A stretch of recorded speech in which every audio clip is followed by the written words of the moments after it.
Sonic the Hedgehog runs, jumps, moves, and spins. Tiger with a hedgehog.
So Sonic the Hedgehog came out in 1991 and I was not even born yet. And yet the moment I was born, I couldn't escape this blue eldritch horror. When this game came out, it changed the video game landscape forever. At the time, Mario was the king of the castle when it came to 2D platformers. And this game said, "Fuck that plumber. Our mascot is cooler, faster, and blue, bitch." Our console has blast processing. The Sega Genesis has blast processing. Super Nintendo doesn't.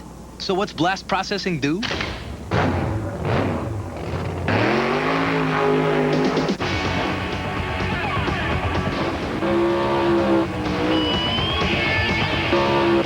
Sonic the Hedgehog was the cooler big brother to Super Mario in every way. And he was the first legitimate rival to the Italian plumber. And a lot of you don't know this, but this game right here was the first video game I ever played. And you're probably wondering what I played this game on. Well, to everyone's surprise, I played this game on the console it came out on.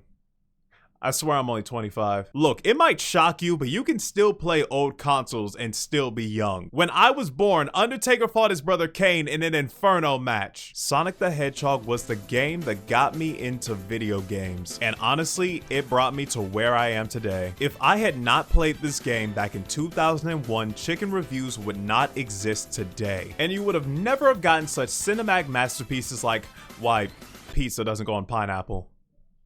Look, I know it looks like I wrote it incorrectly, but if you watch the video, you'll understand why I wrote it that way. The title is actually more complex than you think. So in this game, you play as Sonic, as he encounters this fat man who goes by the name of Dr. Ivo Robotnik. So Dr. Robotnik is turning animals into robotic slaves and using them to help him take over the world. So now Sonic's goal is to stop Dr. Robotnik from roboticizing all of the animals and taking over the world. So the story is very simple, but for a 2D platformer in the early 90s, that's all it needed to be. Because the main focus of this game isn't the story, it's obviously the gameplay. And holy hell on the highway is this game fast. This game legit ruined 2D Mario for me, because how could I go from a fast-ass hedgehog running up ramps and tunnels to a fat-ass plumber fighting Goombas? What the hell is a Goomba? And I'm not saying Mario's gameplay is slow, it just feels slow after you play Sonic. The gameplay was fast-paced yet very responsive when it came to platforming. That being said, I was 3 years old when I played this game. So yeah, I died a lot in this game. It legit took years before I could get past Marble Zone. But as a reminder, this was the first video game I ever played. The fact that I was able to get past Green Hill Zone was honestly an achievement in itself. But that being said, even though the gameplay was groundbreaking at the time, the other games after this do so much with the mechanics and the level design that it has now become the weakest out of the 4 games. But considering that this is the first game of the series, that is not a bad thing. This was the blueprint and the rest of the games made gold from that blueprint. And because of that, I won't be taking points off for not having a spin dash in this game. That being said, I will be taking points off for the special stage and the final boss of this game. I'm sorry, but throw this whole special stage in the trash. Out of all the 4 games, this is my least favorite special stage. Not even for the gameplay, even though I do think it's trash, but mostly for the design. This special stage, honest to God, made me sick. I don't know who thought this color scheme and background was a good idea, but this just feels like a terrible acid trip, and the music doesn't help. Get me off this ride. And do you want to know what you get rewarded for going through this acid trip? Nothing. Because there's no supersonic in this game. And my gripe for the final boss is very self-explanatory. The final boss is a hydraulic press. But the one thing that isn't weak about this game is the soundtrack. This is the main reason I prefer Sonic over Mario. Now, I'm not saying Super Mario didn't have any good tracks, but they didn't have anything like Spring Yard Zone.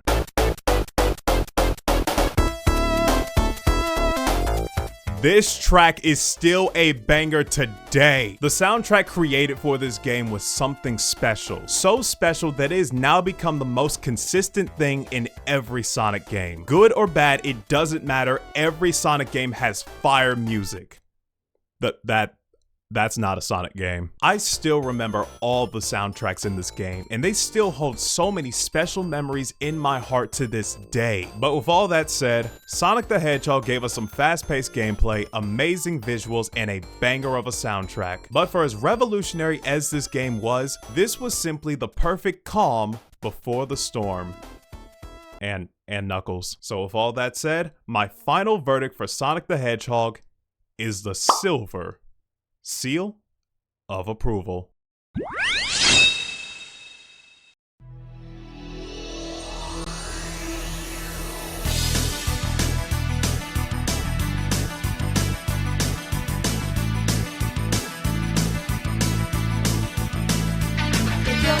So Sonic CD came out in 1993, and you're probably wondering why I'm reviewing this game before Sonic 2 when Sonic 2 came out first. Well, I simply want to review the games in chronological order, and also, you walk into my video and ask me questions I ought to shoot your ass. So in this game, you play as, surprise surprise, Sonic. As Sonic travels to Little Big Planet to escape his stalker, Amy Rose. That's not exactly what happened, but this was my headcanon as a kid. So Amy gets captured by a robot that looks just like Sonic. But before Sonic could get a sigh of relief, he soon finds out that Dr. Robotnik was the creator of this robot and is using him and the Time Stones to change the future and take over Little Planet in the process. So now Sonic's goal is to stop Dr. Robotnik from taking over Little Planet and changing the future as we know it. Now, before we get into the review, I just want to praise all the animators and vocalists for this goated opening.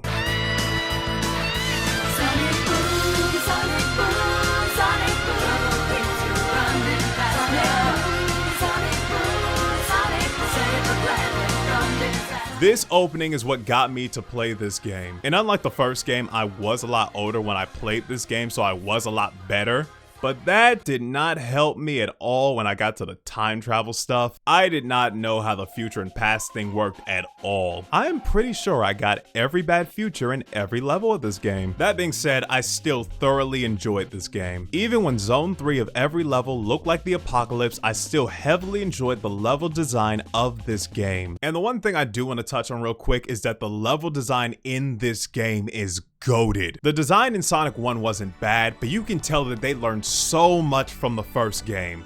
But apparently they still didn't learn how to make a good special stage, because this would have to be the second worst special stage. It's not as bad as Sonic 1, but it is still not good. In Sonic CD, they give us so many different routes to take to get to the goal. Or you can use those routes to find future or past signs, then travel to that timeline and find hidden items there, such as the robot transporters in the past, where if you break one in the past, you get the good future in Zone 3 of that stage. Too bad I was too stupid to know that at the time. Now, I do want to touch on the spin dash at one point for being the greatest ability in Sonic history, but I'll save that for the Sonic 2 review, considering that it technically debuted in that game. Plus, I've already talked a lot about the level design in this game, but the only thing more goated than the level design in this game is the soundtrack. Now, I've already said that every Sonic game has a good OST, but Sonic CD's OST is far far more than just a good OST. Now, for those who didn't know, there are actually two different soundtracks in this game. The American soundtrack and the Japanese soundtrack. Now, the American OST for this game is phenomenal, with each track having the perfect tone for each stage and time period, while also giving me nightmares for having this demonic eldritch horror OST for the boss theme.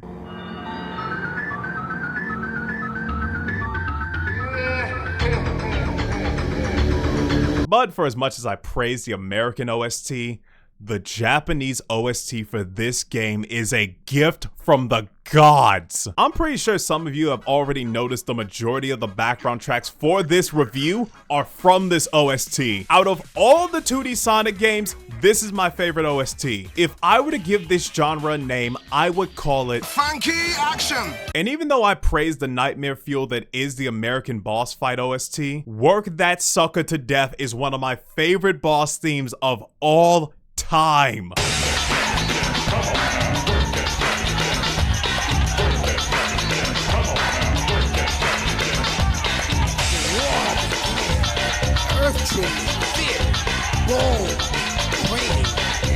I love unique OSTs, and out of all of the 2D Sonic games, the Japanese OST for Sonic CD is one of the most outlandish and absurd OSTs I have ever heard for a video game. But with all that said, Sonic CD gave us an interesting mechanic, a funky-ass soundtrack, and one of the greatest Sonic openings of all time. So with all that said, my final verdict for Sonic CD is the golden seal of approval.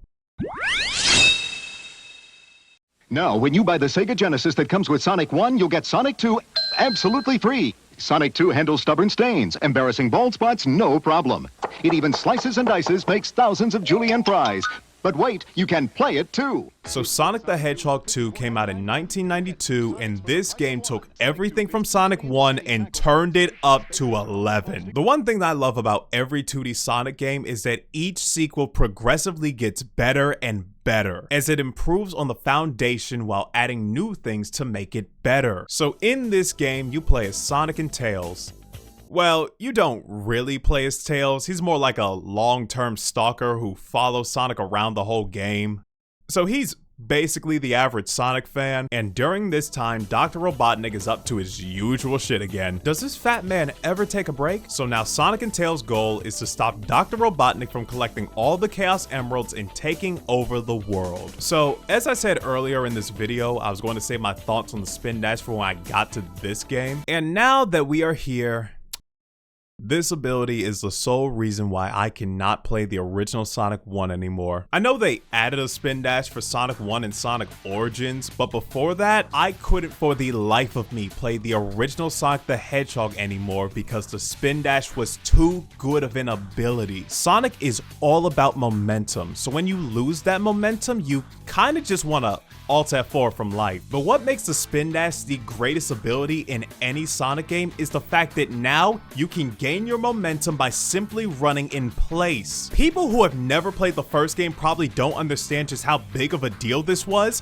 but it was this ability that allowed me to complete my first ever Sonic game, because Sonic 2 was the first Sonic game I beat from start to finish.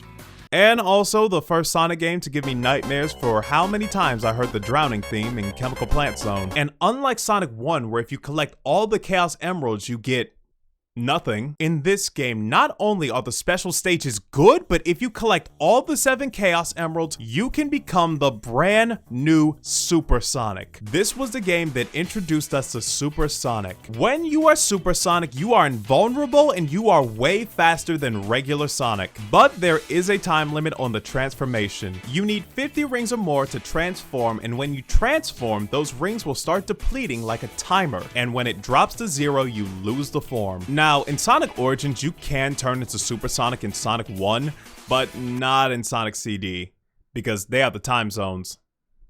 Womp womp. Now, if I were to compare Sonic 2 to Sonic CD, I without a doubt would say that Sonic CD has the better soundtrack, but for me, Sonic 2 is the better game. Both of these games have amazing level designs, but while Sonic CD does have a fire-ass soundtrack and an interesting time travel mechanic, Sonic the Hedgehog 2 gives us what Sonic CD was lacking: good boss fights. Okay, look, I know I praised Sonic CD a while ago for having one of the greatest boss fight themes of all time, but honestly, that's like the only good thing about the boss fights in Sonic CD. The boss fights in Sonic CD are way too easy, while in Sonic 2, they are far more challenging, especially, and I mean especially, for giving us one of the most iconic final bosses of all time. For as good as both Sonic 1 and Sonic CD are, they both had some of the weakest final bosses in video game history. But in Sonic 2, they said, fuck all of that. You have no rings and we are going to kill you. The Death Egg robot is one of the most iconic Eggman robots of all time. And I thought that there was no way they could top this final boss in the next installment. But I guess we'll have to wait and see. But with all that said, Sonic the Hedgehog 2 gave us some amazing stages, an amazing final boss, and the greatest ability in Sonic history. So with all that said, my final verdict for Sonic the Hedgehog 2 is the golden seal of approval. Hey,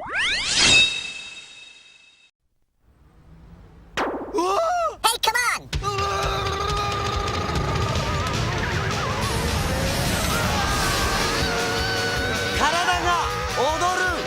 絶叫体験を君に約束する超音速アクションは止まらない Non-stop power play. Sonic the Hedgehog 3 from Mega Drive. So Sonic the Hedgehog 3 and Knuckles came out in 1994, and oh my god, this game was a gift from the gods! I love this game! I did not think it was possible to surpass the second game, but this game took the foundation of all of its predecessors and improved upon it times infinity. Sonic 3 and Knuckles is the godfather of Sonic games, and the majority of Sonic fans would honestly say that it is the greatest Sonic game of all time. Now, while I am somewhat biased to a certain Sonic game that I'll cover later down the line, this is hands down the greatest 2D Sonic game of all time. And there was actually a very interesting development process when it came to this game. So Sega wanted to make Sonic 3 and Knuckles bigger and bolder than any of the previous games, but they didn't have enough development time to make it as bold and brash as they wanted it to be. So they decided to cut the game into two parts. So in February of 1994, we were given the first half called Sonic 3, and in October of 1994, we were given the second half called Sonic and Knuckles. But what made Sonic and Knuckles unique is that it wasn't just a cartridge. It was also an adapter with a flip top that allowed you to insert a cartridge right on top. We told him we had this great idea for a new game called Sonic and Knuckles. It's Knuckles in his own game. Plus, it has new technology. Lock-on technology. So you can play Knuckles in Sonic 2 and 3. It's revolutionary. He just laughed at us. So we sold the whole thing to Sega? Who's laughing now? Fat Man! And this is how you connected Sonic 3 with Sonic and Knuckles to get Sonic, Knuckles, and 3. I said it right. Sonic and Knuckles was kind of the first physical DLC for a game, and the adapter not only worked for Sonic 3. If you plugged Sonic 2 into the adapter, you could play as Knuckles in Sonic 2. It's Sonic and Knuckles. Not only is it the greatest Sonic game ever, it also comes with lock-on technology. Plug in Sonic 2 and use Knuckles to play in a whole new way. Plug in Sonic 3 for 34 megs of power, new worlds, and surprise endings. Sonic and Knuckles with lock-on technology, only on Sega Genesis. Now, some kids might have gotten a little too excited about this and thought you could insert Knuckles into any game with this adapter, but unfortunately, that is not the case. You cannot play Wayne's World and Knuckles. If you plug any other game into the adapter, you only get blue spears. And no, that is not a genital disease. Those are the special stages in Sonic 3, and you get an unlimited amount of stages for any cartridge you put in that isn't Sonic 2 or 3. But enough of me talking about the cartridge, let's talk about what's in the damn cartridge. So in this game, you play as Sonic, Tails, and Knuckles. As Sonic and Tails fly their way to Angel Island, Sonic immediately immediately gets his shit rocked and emeralds stolen by a red echidna named Knuckles. And apparently, Knuckles is working with Dr. Robotnik because the great doctor warned Knuckles that a certain blue hedgehog would be making their way to Angel Island and attempt to steal the Master Emerald, the most powerful emerald in existence. So because Knuckles is a bit of a dum-dum, he ends up temporarily working with Robotnik to take down Sonic. So now Sonic and Tails' goal is to find the Chaos Emeralds, take down Robotnik, and also deal with this new red echidna. So the story is a lot more in the forefront in this game. It's still told through the gameplay, but unlike the last 3 games, you can actually feel like there's this big overarching story this time around. And I feel like the first stage sets the tone of this game immediately. In the last 3 games, the first stage is always this beautiful grassy field, where in this game, you also start off in a beautiful grassy field. Until Robotnik sets it on fire halfway through the stage. And just like that, you immediately knew that the tone of this game was going to be different. Not only are these some of the best zones to ever be in a Sonic game, the transitions to each zone are done so seamlessly that it almost feels like one big world rather than separate zones. Listen, I do like the stages in the previous Sonic games, but the majority of my favorite stages in any 2D Sonic game are in this game. Angel Island, Hydro City, Ice Cap, Carnival Night, Lava Reef, Sky Sanctuary. The only zone that is a favorite of mine that isn't in this game is Stardust Speedway, and that's it. That's literally it. And I think what makes these stages so much more explorable are the special stage rings, the bonus stage mini games, and the temporary abilities. In this game, you get 3 new shields: the Flame Shield, the Lightning Shield, and the Bubble Shield. The Flame Shield gives you a burst attack that pushes you forward while also protecting you from fire, but it does go out when you touch water. The Lightning Shield, which is my favorite shield, gives you a double jump and a magnet that absorbs nearby rings, but it also goes out in water. And the Bubble Shield gives you a bounce attack while also allowing you to breathe underwater. This also goes out in water. These shields give you so many different ways to play, because some areas may not be accessible unless you have the right shield at your disposal. And speaking of different areas, I gotta gush about the special stages in this game. Blue Spears are without a doubt my favorite special stages out of any Sonic game. They have the right amount of difficulty without it feeling unfair, and it doesn't make me want to throw up looking at it like the special stages in Sonic 1. And just like in Sonic 2, if you collect all the Chaos Emeralds, you can become Super Sonic. But that's not all. Let's say you get to the halfway point of Sonic 3 and Knuckles and you've already collected the Chaos Emeralds. Mushroom Hill is the first zone of the second half of this game, and as you explore this area, you eventually come across Knuckles, who just so happened to walk out of a hidden passage. So you open up that passage and what you find is a special stage ring. But this one is different from the others. So far, all the special stage rings have been gold, but this one keeps changing colors. So you jump inside the ring, and instead of being transported into a special stage, you get transported to this hidden palace. And what the hell is going on? What just happened? And just like that, the Chaos Emeralds have now been transformed into the Super Emeralds. And in order to restore their power, you must go through a new set of special stages that are far more difficult. And if you somehow beat them and restore all of the Super Emeralds, you can now become Hyper Sonic. If you want to know the difference between Super Sonic and Hyper Sonic, I will put this in Dragon Ball terms. Super Sonic is Super Saiyan. Hyper Sonic is Ultra Instinct. Yes, the power gap is that big. If you unlock Hyper Sonic, you won the game. Hyper Sonic is the most powerful transformation in the Sonic franchise, period. Not a single form, even in the 3D games, can beat this form. The only downside once you unlock this transformation, though this could be said with Super Sonic as well, is that because the super forms have their own music to accompany the transformation, you won't be able to hear the amazing music in this game while you're in the transformation. And with that, I think it's time for me to talk about the music in this game. Not just the music in Sonic 3 and Knuckles, but the music in Sonic Origins as well. When it comes to Sonic Origins, I truly think that this collection is the best way to play these games. Until you get to Sonic 3 and Knuckles, because they fuck that soundtrack. The soundtrack in Sonic 3 and Knuckles was peak Genesis. While I still love the JP tracks in Sonic CD more, the music for Sonic 3 and Knuckles is just an inch below it, and there were 3 tracks specifically that got replaced and made me mad in Sonic Origins: Carnival Night Zone, Ice Cap Zone, and Launch Base Zone. And just before I get into my complaints, how about we just listen to the tracks and compare the original to the new tracks in Sonic Origins.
But why were these tracks specifically replaced? Well, apparently Michael Jackson worked on these tracks specifically for these levels, and because Sega couldn't get the rights, they had to replace the music.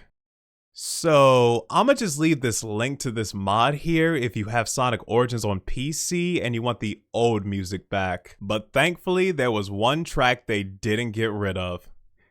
I think it's about time we talk about the final act of this game. So I said earlier that nothing could beat the Death Egg Robot final boss in Sonic 2, right? And when I did the final boss of Sonic 3 Knuckles, I thought it was okay, but it was still not on the level of the Death Egg Robot. But then I remembered as a kid, I didn't collect all the Chaos Emeralds in my first run. So because I was a kid with a lot of time, I decided to collect all the Chaos Emeralds and the Super Emeralds in my second run. And when I beat the final boss for the second time, I was finally done with this game. What is this? The amount of chills that I had when I saw Hypersonic flying into space for the first time was insane. It caught me so off guard that I died immediately after I unlocked this stage. The Doomsday Zone is the greatest final boss of any 2D Sonic game, and for a while it was the greatest final boss in any Sonic game. But I'll save that for the 3D games. Doing this as a kid without knowing that if you collect all the Chaos Emeralds you'll unlock this final zone gave me a rush that I have never felt in a video game in my entire life up to that point. It was such a good finale that Super Sonic became a main staple for every final boss in a Sonic game from that point on. But with all that said, Sonic 3 and Knuckles gave us amazing stages, amazing abilities, and one of the greatest 2D final bosses in video game history. So with all that said, my final verdict for Sonic 3 and Knuckles is the Platinum Seal of Approval.